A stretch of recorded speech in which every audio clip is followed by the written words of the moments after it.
ये कहानी है दीपिका नाम की लड़की की। मुंबई की भीड़-भाड़ वाली सड़कों पर एक लड़की दीपिका रहती थी।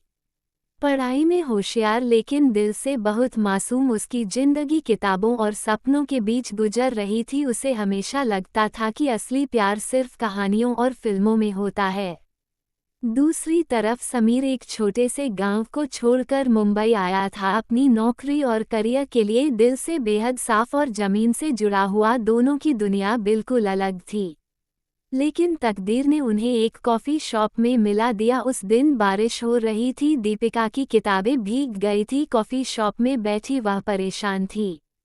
तभी समीर ने आगे बढ़कर कहा, अगर आप चाहें तो ये प्लास्टिक कवर इस्तेमाल कर सकती है।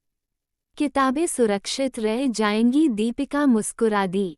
बस वहीं से एक अजनबी का चेहरा उसके दिल में उतरने लगा। कॉफ़ी शॉप की वो मुलाकात धीरे धीरे रोजाना की आदत बन गई। कभी दीपिका अपनी पसंदीदा कविताएं सुनाती तो कभी समीर अपनी गांव की कहानियां। वह दोनों अलग थे लेकिन एक दूसरे को पूरा करते थे।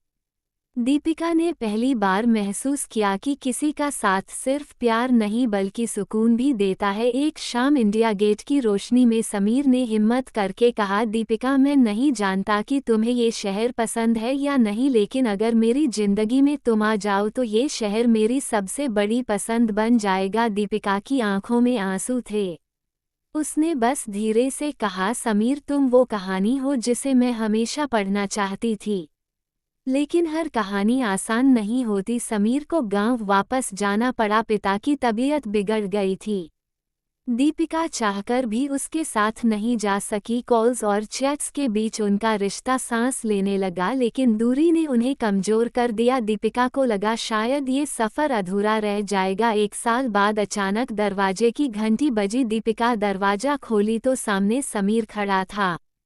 थका हुआ, धूल से भरा हुआ, लेकिन चेहरे पर वही सच्ची मुस्कान। उसने कहा, दीपिका मैंने बहुत सोचा, जिंदगी अगर किसी के बिना अधूरी है तो वह तुम हो। अब चाहे शहर हो या गांव, मैं तुम्हें अपनी कहानी का हिस्सा बनाकर ही जीऊंगा। दीपिका रो पड़ी। दोनों ने गले लगाया और उस गले लगाने में सारी दूरी, सारी तन्हाई पिघल गई। दीपिका और समीर ने मिलकर जिंदगी का नया अध्याय शुरू किया। कभी कॉफ़ी शॉप की मुलाकात से शुरू हुई यह कहानी अब हमेशा के लिए उनके दिलों में दर्ज हो गई, क्योंकि असली प्यार वही है जो अधूरा रहकर भी पूरा लगता है और पूरा होकर भी कभी खत्म नहीं होता।